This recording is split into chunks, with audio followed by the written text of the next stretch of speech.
मेरा सवाल इन पर्टिकुलर राघवी जी से कि क्योंकि आप सुप्रीम एंड हाई कोर्ट में एज ए लॉयर वर्क करती हैं, तो आपके अकॉर्डिंग कम्युनिटी कैसे इवॉल्व कर रही है? अगर इन टर्म्स अगर हम बात करें, जैसे प्रतिभा जी ने बताया था इसमें कि एज ए लेबल मिल जाता है कम्युनिटी को कि आप ऐसे इन पर्टिकुलर कपड़े पहनिए, आप ऐसे बिहेव करिए, तो आपके अकॉर्डिंग वो क्या है इन्वॉल्वमेंट, या फिर उस वो इवॉल्व कैसे कर रहा है over a period of time? So Bharat में हमारा संविधान है, उसके हिसाब से हमारे अधिकार हैं, अधिकारों का एक दायरा बना दिया गया है। बट क्या वो दायरा एक्सपैंड हो सकता है?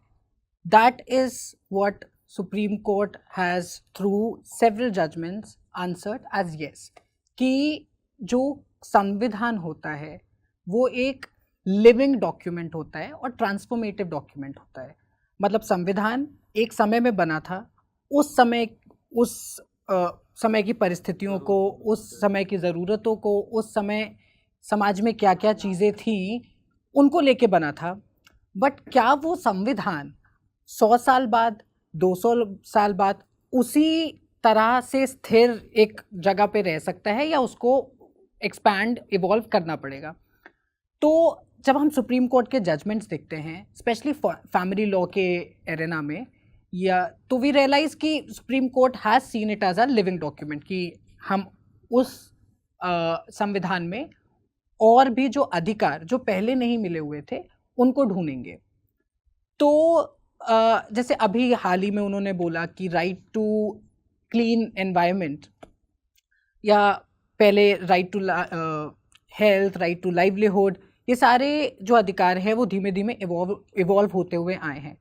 बट अगर अब हम बात करें क्वेयर राइट्स की, ठीक है, या LGBTQIA+ राइट्स और उनके अधिकारों के बारे में, तो you see that supreme court या इवन हाई कोर्ट्स ऑल्सो, उनका अप्रोच चेंज होता रहा है बहुत सारी चीज़ों को, बहुत सारे फैक्टर्स को देखते हुए।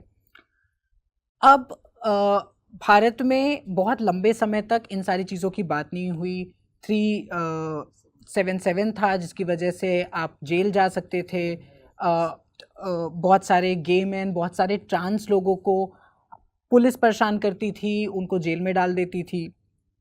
ये बहुत समय तक चलता आया। फिर हम देखते हैं कि 1990 में थोड़ा सा एक उथल पुथल सी हो रही है, थोड़ा सा लोग एजिटेट हो रहे हैं। क्यों? क्योंकि पुलिस लोगों को उठा ले रही है पार्क से। पुलिस जो बहुत सारे ऑर्गेनाइजेशंस थे जो कि काम कर रहे थे area such as prevention of HIV AIDS, या people living with HIV AIDS, उनके लिए काम कर रहे थे। उनको पुलिस एक उस नज़रिए से देखती थी कि यहाँ पे होमोसेक्सुअलिटी का प्रिवलेंस है, और उनको दबोच लेती थी। तो फिर हम देखते हैं कि 1991-92 में एड्स भेदभाव विरोधी आंदोलन करके एक ऑर्गेनाइजेशन, वो प्रोटेस्ट हो रहा है ITO में, पुलिस स्टेशन के बाहर। उसके जो ABVA के जो लोग हैं वो पुलिस को अंदर नहीं आने दे रहे हैं। वहाँ पे हम देखते हैं कि एक तरह का प्रोटेस्ट हम कर रहे हैं, एक तरह की हम दिखा रहे हैं अपना डिसअप्रूवल, अपना डिसएग्रीमेंट, अपना डिसेंट। तो उसके बाद हम आते हैं और थोड़ा सा आगे, पुलिस ने आपके CP के सेंट्रल पार्क से लोगों को उठाना शुरू कर दिया है, कपल्स को उठा के ले जा रहे हैं जो गे कपल्स उनको लग रहे हैं। फिर हम देखते हैं कि लखनऊ में भी वो सारी चीज़ें हो रही हैं। लखनऊ में उन्होंने एक्टिविस्ट को अरेस्ट किया हुआ है, जिसमें से mister Jafar was one of the activist, और वो केस एक्चुअली अभी तक चल रहा है। वो केस आज तक ख़त्म हो ही नहीं पाया है। तो the people are out, they are not in prison, but that case is still going on. उसके बाद हम देख रहे हैं कि इन सारी चीज़ों के बीच में एक कलेक्टिवली प्रोसेस हो रही हैं चीज़ें कि अब क्या करना चाहिए, what is the way forward. और उस बीच में ABVA, एड्स भेदभाव विरोधी आंदोलन जो संस्था है, वो दिल्ली हाई कोर्ट पे पेटिशन फाइल करती है। हाउएवर दैट पेटिशन बिकम्स इनफ्रक्चुअस, मतलब उसका कोई रिजल्ट नहीं निकल के आता है, क्योंकि जो पार्ट ABVA है वो डिसॉल्व हो जाती है और फिर कोई कोर्ट में जाके कुछ कहने के लिए, कुछ एजिटेट करने के लिए बचता नहीं है, तो वो डिसॉल्व होता है। But it's the starting point, ठीक है, जहाँ से फिर बहुत सारे organization such as lawyer collective वो साथ में आते हैं और दिल्ली हाई कोर्ट में पिटिशन जाती है, दिल्ली हाई कोर्ट में एंड जस्टिस एंड देन उस पिटिशन को सुना जाता है और नास फाउंडेशन का जजमेंट आता है जिसमें वो बोलते हैं कि right, there is right to privacy, और आप किसी की सेक्सुअल ओरिएंटेशन को लेके उनके राइट्स को कर्टेल नहीं कर सकते, and they should be free to express their sexual orientation and who they are attracted to, and they trace वो सारे राइट्स कॉन्स्टिट्यूशन में। उसके बाद बहुत सारे जो एंटी गे वाली ऑर्गेनाइजेशंस है वो आती हैं दिल्ली हाई कोर्ट में, वो पिटिशन फाइल करती हैं उस जजमेंट के अगेंस्ट, और सुरेश कौशल का वर्डिक्ट जो आता है वो ओवरटर्न कर देता है दिल्ली हाई कोर्ट के वर्डिक्ट को, ये कहते हुए कि ये लेजिस्लेचर का डोमेन है, मतलब यहाँ पे कानून जो बनाएगा वो संसद बनाएगी और हम इसमें कुछ नहीं कर सकते। तो दिल्ली हाई कोर्ट का जो जजमेंट था वो गलत था। उसके बाद उसके अगेंस्ट फिर से रिव्यू जाता है और हमें इवेंचुअली 2018 में नवतेज सिंह जौहर वर्डिक्ट मिलता है। बट उसके बीच में एक बहुत ही ऐतिहासिक चीज़ हो चुकी है जो कि है 2014 का नालसा जजमेंट, जो कि ट्रांस पर्सन्स को एज अ सिटीजन रिकग्नाइज करता है, उनके राइट्स के बारे में बात करता है, right to self identify, which means कि स्टेट आप नहीं बताओगे कि मेरी आइडेंटिटी क्या है। मैं अगर कह रही हूँ कि मैं पुरुष की तरह फील करती हूँ तो आप मानोगे, मैं अगर कह रही हूँ मैं महिला की तरह फील करती हूँ तो आप मानोगे, मुझे आपको कोई सबूत देने की आवश्यकता नहीं है।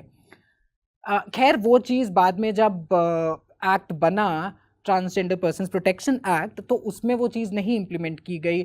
उसमें शुरुआत का जो ड्राफ्ट आया और जो शुरुआत का एक्ट आया उसमें चीज़ें थी कि डिस्ट्रिक्ट मजिस्ट्रेट आपको एनालाइज करेगा, इवैल्यूएशन होगा, ये वो सारी चीज़ें जो कि उस जजमेंट के अगेंस्ट थी। मगर हम देखते हैं कि वो चीज़ हो रही है, उसी बीच बहुत सारे और डेवलपमेंट्स हो रहे हैं। And one really nice things, and I think Supreme Court gets a lot of credit, but there are a lot of high courts and high courts के judgment जो इन सारे मुद्दों पे या इन सारे विषयों पे बहुत प्रोग्रेसिव जजमेंट्स दे रहे हैं। So for example inspector general of police एक जजमेंट है अरुण कुमार करके versus inspector general of not police, inspector general of this registrar of marriage, और उनका जजमेंट आता है और वो बोलते हैं कि अगर एक ट्रांस वुमेन और एक मैन शादी कर रहा है तो दैट शादी इज रिकग्नाइज्ड और आपको रजिस्टर करना पड़ेगा, एंड दैट शादी is also covered under Hindu marriage act. तो वो एक रिकग्निशन मिलता है। And I think justice Venkatesh फिर और भी जजमेंट्स आते हैं जिनमें वो बात करते हैं कि इंटरसेक्स बच्चे अगर हैं तो उनके ऊपर आप सर्जरी नहीं करोगे, तो वो जजमेंट्स आते हैं। फिर बहुत सारे जजमेंट्स कपल को प्रोटेक्ट, जो कपल्स हैं, ट्रांस कपल्स, गे कपल्स, लेस्बियन कपल्स, उनको प्रोटेक्ट करते हुए बहुत सारे जजमेंट्स आते हैं, पुलिस प्रोटेक्शन देते हुए बहुत सारे जजमेंट्स आते हैं। एंड फिर इवेंचुअली हम आते हैं अभी जो मैरिज इक्वलिटी को लेकर हुआ, which was again disappointment because they could have done a lot but it did not happen. So there are certain things that are wrong with that judgment, but then getting into it will become not controversial, too much legal. I've already spoken about it, I've already written about it. तो वो एक disappointment की तरह आता है, क्योंकि the thing is कि Supreme court का जो बाकी सारी चीज़ें तो आप हटाइए, अगर आप असेसमेंट करें कि सबने क्या बोला है वो चीज़ हटाइए। द थिंग कि आपने कहा कि स्टेट डिसाइड करेगा कि क्या कैसे होगा, वो एक बहुत दिक्कत वाली चीज़ इसलिए बन जाती है क्योंकि पहले के जजमेंट्स में भी, even in the Navtej Singh Johar judgment, justice Rohinton Nariman has enumerated guidelines कि ये करना होगा, स्टेट को ये करना होगा, ये करना होगा, सेंट्रल गवर्नमेंट को ये करना होगा, स्टेट गवर्नमेंट्स को ये करना होगा। बट क्या आप देखते हैं वो सारी चीज़ें होते हुए? नहीं। क्या आप रेडियो पे या टेलीविज़न पे या सरकारी चैनल्स पे या इवन अभी जो इलेक्शन कैंपेन्स भी हुए उनमें आप देखते हैं कि वो क्वेयर राइट्स मुद्दों की बात करें? या बहुत बेसिक सी चीज़ है कि आप ट्रांस लोग जो हैं, बिकॉज फॉर ट्रांस पीपल एक एडेड डिफिकल्टी होती है कि उनका तो वोटर आईडी कार्ड ही नहीं बनता है, क्योंकि उनकी आईडी प्रूफ्स को ही लेके बहुत सारे इश्यूज क्रिएट हो जाते हैं। और फिर आप नहीं देखोगे कि कभी ऐसा हुआ कि रीच आउट प्रोग्राम हुआ और बोला गया कि हम ट्रांस पर्सन्स को आइडेंटिफाई करके उनके लिए रजिस्ट्रेशन या उनके लिए इलेक्शन वो।